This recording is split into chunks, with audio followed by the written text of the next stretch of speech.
this is actually one stone, three birds scenario. The first bird is basically is of course the coffer, right? You want to fill the coffer with additional money at the moment with the plan to cut tax, right? So basically, this will gonna lead the government with a big budget deficit to fill. The second thing, of course, is aligned with the U.S. immigration policy, right? You're gonna tighten border control, reduce illegal immigrants, and of course, the third thing is basically fulfill the campaign promise, right? You under the campaign trail, basically Trump promised that they're gonna the Republican Party, if reelected, we're gonna basically impose tariffs on those nations. These actions taken by the U.S. government, we're gonna increase the overall economic uncertainty in the world. There are gonna be quite some market volatility coming in because we understand that actually U.S. threaten the trading partners that if they retaliate, U.S. will gonna impose even higher tariffs on those countries. So we may see a series of trade war and conflicts, and this may actually increase the world economic uncertainty. And actually, there will be some economic protectionism, trade protectionism coming in. Those governments already announced their retaliation measures, right? If U.S. further react to those retaliation measures, you will see basically a repeating games of kind of imposing tariffs among the trading partners. U.S. actually import a lot of goods in, for example, automobiles, consumer electronics, food, and energies from the trading partners, the three trading partners, right? So now the tariffs basically make those companies that import goods to the U.S. they need to pay additional tax, basically.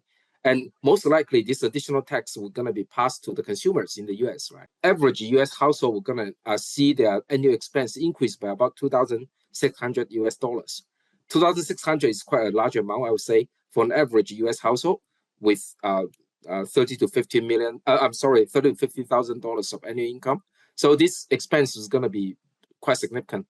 And I would say this will also add to the inflation pressure in the U.S. So for U.S., I think that's the reason why Trudeau says that the U.S. consumer is going to suffer. So if you look at those automobiles, right, being sold in the U.S. market, actually, a lot of those parts and accessories actually was imported from Mexico. Basically, U.S. car makers may consider basically reorganize their supply chain and perhaps purchasing goods, parts and services from other countries, right? So this is going to have a big blow on the Mexican economy. And I would say if this is a repeat again, right? If Mexican retaliate and then U.S. impose an even higher tariff, then actually this would be significant blow, a significant impact on Mexico compared to U.S. Because U.S. is a much larger economy. China basically, the trade war may actually in some sense may be good because China is currently under deflation pressure. So this making the imported goods more expensive may in some sense may actually benefit the domestic manufacturers in China. So in a sense, it may actually help counter the deflationary pressure. So it may not be a very big kind of a blow to China, I would say, especially in the short term. But in the long run, if the conflict escalates, of course, the Chinese economy is going to suffer as well. I would expect China to retaliate against the U.S. by imposing also kind of a 10% tariff on on U.S. imports. And China has another lever.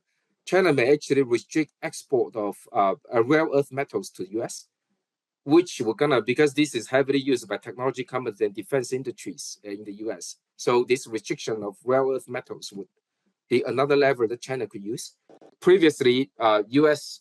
Through these big alliances would be able to say a lot of things about the world economy. But now, given this national protectionism, given this segmentation, actually China may have more leeways, more strategic pathways to basically establish alliances with EU, with Canada, with Mexico, etc. So I think, it would. Things may play in a way that the world may be more segmented. There are more powers emerge. Yeah. I would say the world entered into a period of high uncertainty. We don't know what's going to happen, and the economic uncertainty is going to be high. Stock market volatility is going to be high, and with this trade war, it will come with inflation pressures on all countries. Previously, we know before 2018, right, the world economy is getting more and more closely integrated, right? People are talking about global supply chain, the global economy. Basically, we are all citizens of the earth.